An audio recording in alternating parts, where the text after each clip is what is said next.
আওয়ামী লীগের স্বপ্ন পূরণ হচ্ছে না, বরং আওয়ামী লীগ চূড়ান্তভাবে ফেঁসে যাচ্ছে। আওয়ামী লীগের একটা বিরাট স্বপ্ন যে ভারত আছে তাদের পাশে, যুক্তরাষ্ট্র এখন তাদের পাশে দাঁড়াচ্ছে, বরং বিএনপির হাত ছেড়ে দিচ্ছে ভারত, যুক্তরাষ্ট্র সেই লাইনে।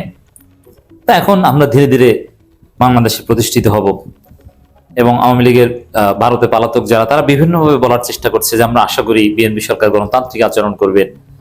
তারা বিএনপি সরকারের কাছে আবেদনও জানায় যে এই করেন সেই করেন, নানান কিছু বলেন।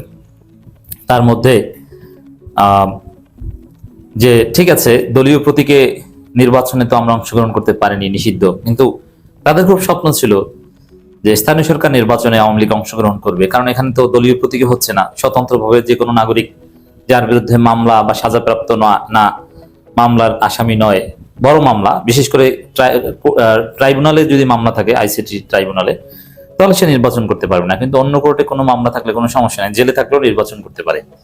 বাট সাজাপ্রাপ্ত একটা নির্দিষ্ট পরিমাণ সাজা থাকলে নির্বাচন করা যায় না। তো এতে তো আওয়ামী লীগের লোকজনের নির্বাচন করতে কোনো বাধা নাই, তারা নির্বাচনে অংশগ্রহণ করবে, স্বাভাবিক দ্বারা রাজনীতিতে ফিরবে, এরকম স্বপ্ন নিয়ে তারা বসে আছে যে স্থানীয় সরকার নির্বাচনে তারা অংশগ্রহণ করবে। এবং এদিকে গুজব ছড়াচ্ছে যে তারা মাথা উঁচু করে 6 মাসের মধ্যে শেখ হাসিনা দেশে ফিরবেন, এই করবেন সেই করবেন, নানান কিছু তারা একটা অলিক কল্পনা বিলাসের মধ্যে আছে। কিন্তু না, তাদের স্বপ্ন ভেঙে চুরে চুরমার হয়ে যাচ্ছে। এবং যে ঘটনা ঘটছে, সরকার একটা অসাধারণ সিদ্ধান্ত নিয়েছে। এই সিদ্ধান্তে সবচেয়ে বেশি খুশি জামাত শিবির। জামাত শিবিরে খুশির বন্যা। এটা একটা জটিল খেলা, আমি খেলাটার হিসাবটা মিলিয়ে দেখাচ্ছি কেন জামাত শিবির জন্য লাভ। খবরটা হচ্ছে, আচরণ বিধিমালা সংশোধনে ইসির খসড়া, এটা সরকার নির্দেশেই ইসি সিদ্ধান্ত নিচ্ছে, এটা পাশ হয়ে যাবে। স্থানীয় নির্বাচনে অংশ নিতে পারছে না আওয়ামী লীগ। এর মানে স্থানীয় নির্বাচন দলীয় প্রতীকে না, স্বতন্ত্র। আওয়ামী লীগের লোকজন স্বতন্ত্র দাঁড়াতে পারবে না। স্বতন্ত্র যদি আওয়ামী লীগের সাথে জড়িত, আওয়ামী লীগের পদ পদবি আছে, ওয়ার্ড পর্যায়ের পদ আছে, ওয়ার্ড পর্যায়ে আপনি মেম্বার ইলেকশন করতে পারবেন না। যদি আপনি পরিচয় গোপন করে ইলেকশন করেন, আপনি মেম্বার নির্বাচিত হলেও আপনার পদ চলে যাবে, আপনি বরখাস্ত হবেন।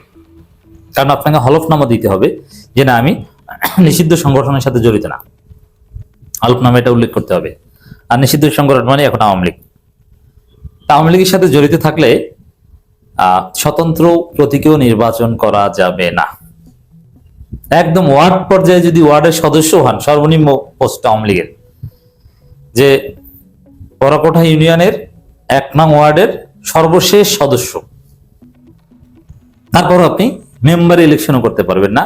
সিটি কর্পোরেশন মেয়র পদের কাউন্সিলর, মেয়র, কাউন্সিলর, উপজেলা চেয়ারম্যান, এটা হয় কিনা বলা যায় না, তবে পৌরসভা মেয়র, পৌরসভা কাউন্সিলর, ইউনিয়ন পরিষদের চেয়ারম্যান, মেম্বার, কোনোটাই আপনি করতে পারবেন না। এই সিদ্ধান্ত বিএনপি সরকার নিচ্ছে।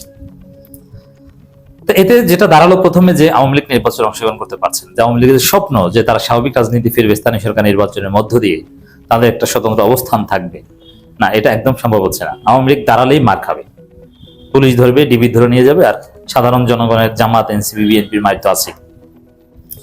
এবং এতে তো বিএনপির খুশি হওয়ার কথা, কিন্তু না, এখানে জামাত শিবির খুশির বন্যা।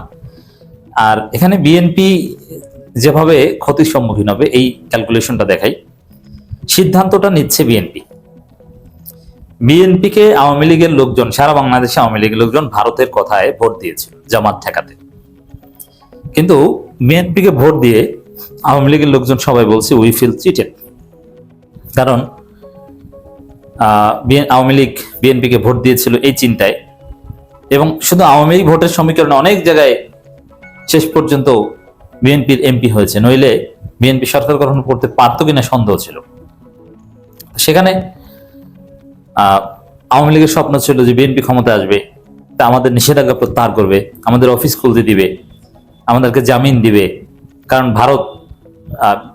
ভারতের কোলে উঠেছে বিএনপি, আর আমরা তো ভারতের সন্তান বা ভারতের স্ত্রী, অতএব চিন্তা কিসের। কিন্তু দেখা গেল উল্টা, বিএনপি ক্ষমতা এসে আওয়ামী লীগ তাদের চিরচারিত সেই চুক্তি অনুযায়ী অফিস খোলা শুরু করেছে, কিন্তু যারা অফিস খুলেছে তাদের সবাইকে গ্রেপ্তার করেছে এবং অফিসকে আবার বন্ধ করে দিয়েছে।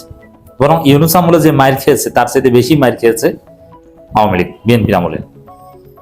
যেমন ইউনূস আমলে 7 মার্চের ভাষণ নিয়ে কিছু বলা যেত, কিন্তু 7 মার্চের ভাষণ বাজানোতেই 12 জন অপরাধে সেই জুলাই যোদ্ধাকেও জেল খাটতে হয়েছে।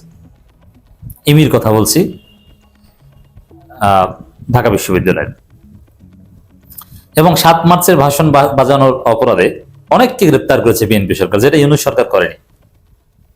15ই আগস্ট দেখবেন যে কিছু করতে পারবে না। তো দর্শক, শেখ মুজিবের জন্মদিনও দাঁড়াতেই দেয়নি, এবং আরো বিভিন্ন জায়গায় আওয়ামী লীগের লোকজন ব্যবসা বাণিজ্য যা আছে এগুলো আরো দখল করেছে বিএনপি ক্ষমতা এসে, এবং মামলা বাণিজ্য এগুলো বেশি করছে। জামিন হচ্ছে না, অনেক বড় বড় দু একজনের জামিন হয় কিন্তু বেরোতে পারে না, বেরোতে দেয় না। তো এতে আওয়ামী লীগের লোকজন বিএনপির প্রতি প্রচন্ড ক্ষুব্ধ যে বিএনপি আমাদের সাথে প্রতারণা করেছে, ওদেরকে আমরা ভোট দিয়েছিলাম। একবার প্রতারিত হয়ে স্থানীয় সরকার নির্বাচনে আওয়ামী লীগের লোকজন আবার বিএনপিকে ভোট দিবে, এটা হতেই পারে না। এখন যদি আওয়ামী লীগ নির্বাচনে অংশগ্রহণ করতে পারত, তাহলে তো ভোটটা তারা বিজয়ী হতে পারতো না, কিন্তু থার্ড হোক ফোর্থ হোক তাদের ভোট তাদের বক্সে থাকতো। একটা নির্দিষ্ট গোষ্ঠীর সমর্থন নিয়ে তারা রাজনীতি একটা অবস্থান থাকতো তাদের, অথবা এইটা নিয়ে একটা দর কষাকষি করতে পারতো যারা ফার্স্ট সেকেন্ড হবে তাদের সাথে, অথবা কোথাও কোথাও একটা জোটও করতে পারতো বিএনপি বা জামাতের সাথে, যে এই জায়গায় 10 জায়গায় তোমাদেরকে ছাড় দিলাম, এক জায়গায় আমাদেরকে দাও, কারণ আমাদের তো কিছু ভোট আছে। আওয়ামী লীগ এটা বলতে পারতো, কিন্তু না, তারা বিএনপিকেও ভোট দিবে না, নিজেদের ভোট নিয়েও দাঁড়াতে পারছে না। তাহলে কি করবে? এখন অপশন দুইটা আওয়ামী লীগের সামনে, যে তারা ভোট দিতে যাবে না। এখন এটা করলে রাজনীতি থেকে একদম অপ্রাসঙ্গিক, সামাজিকভাবে অপ্রাসঙ্গিক হয়ে যাবে।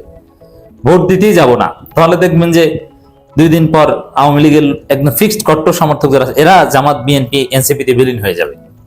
এজন্য এটা একটা আওয়ামী লীগের ব্যতিক্রমী বৈশিষ্ট্য যে তারা একদম ভোট বর্জনের পক্ষে না, যে একদম ভোট কেন্দ্রে যাব না, এই রাজনীতি আওয়ামী লীগ করে না। তারা ভোট কেন্দ্রে যে কোনো একটা পক্ষকে ভোট দিবে, এমনকি জামাতকে ভোট দিতেও তারা দ্বিধাবোধ করবে না, আমি বিশ্বাস করি। এতে যেটা দেখা যায় যে স্থানীয় সরকার নির্বাচনে আওয়ামী লীগের লোকজন বাধ্য হয়ে জামাতকে ভোট দিতে পারে, কারণ বিএনপিকে ভোট দিয়ে প্রতারিত হয়েছে। এখন জামাতকে ভোট দিয়ে দেখি একটু সামাজিকভাবে ভালো থাকতে পারে কিনা। আর এটা সত্য যে জামাতের লোকজন কারো উপর জুলুম করবে না। বিএনপির লোকজন আওয়ামী লীগের ভোটে জিতে যেরকম আওয়ামী লীগের জায়গা জমি দখল করছে, জামাত কারো জায়গা জমি দখল করবে না, কারো বিরুদ্ধে মিথ্যা মামলা দিবে না, মামলা বাণিজ্য করবে না, জামিন বাণিজ্য করবে না।